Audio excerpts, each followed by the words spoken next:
आज के वीडियो में हम जानेंगे ओम्स लॉ किसे कहते हैं, ओम्स लॉ क्या होता है और V I A directly proportional कैसे होता है। तो चलिए हम इसे एक एग्जांपल से समझने का प्रयास करते हैं। एक हम कंडक्टर ले लेते हैं जिसे इलेक्ट्रिसिटी पास कर सके, एक कंडक्टिंग वायर ले लेते हैं, बैटरी ले लेते हैं और एक एमीटर ले लेते हैं जो करंट को मेजर कर सके।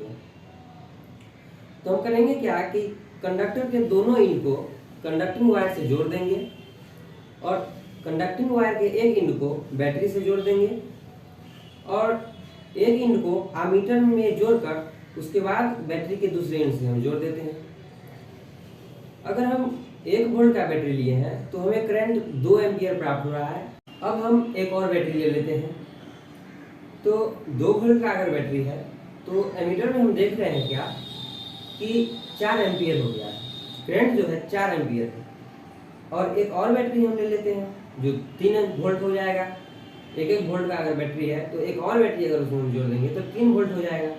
तो हम करंट को देख क्या रहे हैं कि ये 6 एम्पियर आ रहा है। इसी प्रकार से अगर हम एक और बैटरी लें तो करंट देखेंगे कि ये कांस्टेंट टर्म में बढ़ता चला जा रहा है। अगर इसको हम ग्राफ पे प्लॉट करेंगे तो देखेंगे क्या कि ग्राफ का जो लाइन है वो एकदम स्ट्रेट। ओम्स लॉ हमें करंट, वोल्ट, सर्किट के रेसिस्टेंस के बीच रिलेशन बताता है। ये हमें बताता है कि करंट का फ्लो पोटेंशियल डिफरेंस के डायरेक्टली प्रोपोर्शनल होता है और रेसिस्टेंस के इन्वर्सली प्रोपोर्शनल होता है। अगर हम मोर पोटेंशियल डिफरेंस देंगे तो इसका फॉलो होने वाला करंट ज़्यादा होगा। अगर हम ज़्यादा रेसिस्टेंस देंगे तो इससे फॉलो होने वाला करंट कम होगा। अब हम ओम्स लॉ को समझने के लिए एक एक्टिविटी करते हैं। एक्टिविटी में नाइक्रोम वायर की ज़रूरत होगी और वोल्टमीटर की ज़रूरत होगी, अमीटर की ज़रूरत होगी और 1 से 1.5 वोल्ट की बैटरी की ज़रूरत होगी। तो अब हम एक सर्किट बनाते हैं जिसमें सिर्फ एक सेल देंगे और ये नाइक्रोम वायर है जो कि रेसिस्टेंस भी है, ये एमीटर है जो कि सीरीज में है, ये वोल्टमीटर है जो कि पैरेलल में है, ये प्लग की है। अब हम प्लग की को क्लोज करते हुए कुछ रीडिंग को नोट करते हैं। एक सेल लिए हैं तो एक सेल में क्या है, करंट I1 आया और पोटेंशियल डिफरेंस V1 आया। अब हम एक और सेल ले लेते हैं। एक और सेल लेने के बाद एमीटर जो है करंट को मेजर करता है और वोल्टमीटर है जो पोटेंशियल डिफरेंस को मेजर करता है। और इसके बाद फिर से एक बार हम रीडिंग को नोट कर लेते हैं, current I2, potential difference V2। इसके बाद हम क्या करेंगे कि एक और सेल जोड़ देंगे और फिर से करंट को और पोटेंशियल डिफरेंस को नोट कर लेंगे। हम देख रहे हैं कि जैसे जैसे सेल बढ़ा रहे हैं वैसे वैसे करंट और वोल्टेज भी बढ़ रहा है। अब हम इसको मेजर करने के लिए एक और एडिशनल कॉलम हम जोड़ते हैं। V और I की वैल्यू को कैलकुलेट कर लेते हैं। कैलकुलेट करने के बाद हम देखेंगे क्या कि ये लगभग आपस में इक्वल है। अब ये हमें बता रहा है कि वायर के अक्रॉस पोटेंशियल डिफरेंस का जो करंट है वो डायरेक्टली प्रोपोर्शनल है पोटेंशियल डिफरेंस के।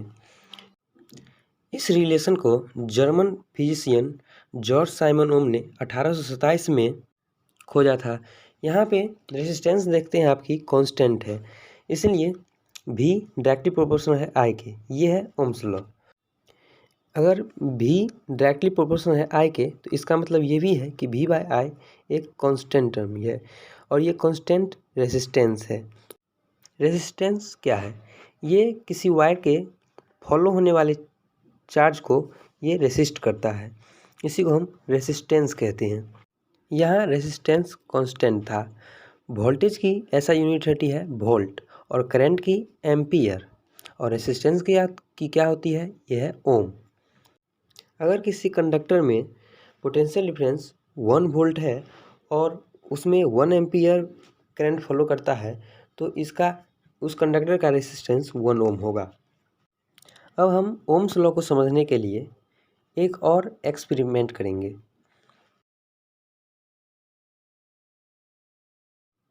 अब रेसिस्टेंस क्या है? तो रेसिस्टेंस किसी भी कंडक्टर के फॉलो होने वाले चार्ज को रेसिस्ट करता है, उसे रेसिस्टेंस कहते हैं। अगर ज़्यादा रेसिस्टेंस है तो लेस करंट होगा, अगर लेस रेसिस्टेंस है तो मोर करंट होगा। ये इलेक्ट्रिक करंट के इन्वर्सली प्रोपोर्शनल होता है। हम कब कह सकते हैं कि एक कंडक्टर का रेसिस्टेंस दूसरे कंडक्टर के मुकाबले कम है या ज़्यादा है? तो चलिए इसको समझने के लिए एक और हम एक्सपेरिमेंट करते हैं, जिसमें हम एक सर्किट ले लेते हैं छोटा सा, एक प्लग की, एक बैटरी और एक एमीटर ले लेते हैं। पहले केस में हम क्या करेंगे, एक नाइक्रोम वायर को इस बीच में जोड़ देंगे और लेंथ उसका L रहने देंगे और करंट I1 आया है। अब दूसरे केस में हम करेंगे क्या कि लेंथ को हम बढ़ा देंगे और क्रॉस सेक्शन वही रहने देंगे। तो अब हम देखेंगे कि करंट जो है एमीटर पे, करंट पहले के मुकाबले ये आधा हो गया है। हम देख रहे हैं कि लेंथ अगर दोगुना कर रहे हैं तो करंट आधा हो रहा है। अब हम तीसरा केस में क्या करते हैं कि ये नाइक्रोम वायर को मोटा कर देते हैं। मोटा करने का मतलब है, और लेंथ को वही रहने देते हैं L। मोटा करने का मतलब है कि आप एरिया ऑफ क्रॉस सेक्शन को बढ़ा रहे हैं। तो एरिया ऑफ क्रॉस सेक्शन को बढ़ा रहे हैं तो इसमें क्या होगा कि वायर मोटा हो जाएगा। तो इसमें देख रहे हैं कि पहले के मुकाबले करंट जो पहले था उससे ज़्यादा आ रहा है करंट।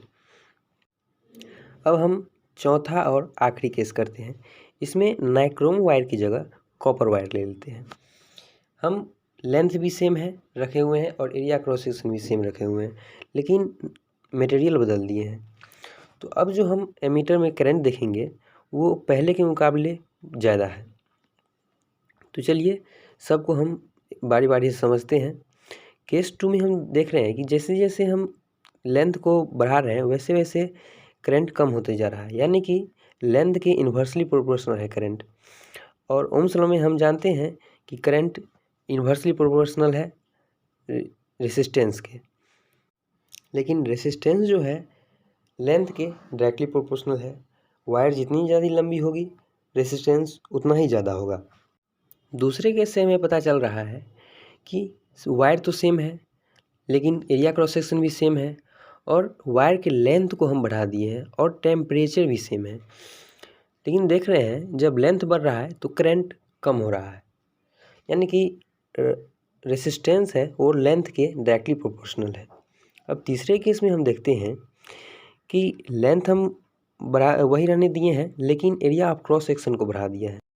यह हमें बताता है रेसिस्टेंस डायरेक्टली प्रोपोर्शनल है लेंथ के और करंट जो है डायरेक्टली प्रोपोर्शनल है एरिया ऑफ क्रॉस सेक्शन के। इससे हमें पता चल रहा है कि रेसिस्टेंस है inversely proportional area of cross section के। इस दोनों को अगर हम कंबाइन करते हैं तो R डायरेक्टली प्रोपोर्शनल है लेंथ के और इन्वर्सली प्रोपोर्शनल है एरिया ऑफ क्रॉस सेक्शन के। अब हम कांस्टेंट की जगह रॉ देते हैं। हमने क्या किया कि रॉ को दे दिया कांस्टेंट की जगह, और रॉ को इलेक्ट्रिक रेसिस्टिविटी भी कहते हैं। अब हम चौथे केस में क्या देख रहे हैं कि लेंथ सेम है और area of cross section same है, लेकिन मटेरियल अगर बदलता है तो इलेक्ट्रिक करंट भी बदलता है। अगर नेचर ऑफ मटेरियल चेंज हो जाएगा तो इलेक्ट्रिक रेसिस्टिविटी भी चेंज हो जाएगा। एलॉय के मुकाबले कंडक्टर में कम रेसिस्टिविटी है और इंसुलेटर के मुकाबले एलॉय में कम रेसिस्टिविटी है। नाइक्रोम एक एलॉय है और कॉपर एक कंडक्टर है, इसलिए जब हमने मटेरियल को कॉपर में चेंज किया तो रीडिंग हमें ज़्यादा मिली। रेसिस्टिविटी का ऐसा यूनिट ओम मीटर होता है, और ये कैसे होता है अब हम इस फॉर्मूला पे जानेंगे। रेसिस्टेंस की यूनिट ओम है, लेंथ की यूनिट मीटर है और एरिया की मीटर स्क्वायर है। यूनिट कैंसिल, तो अब रेसिस्टिविटी का हो जाएगा ओम मीटर। Thank you.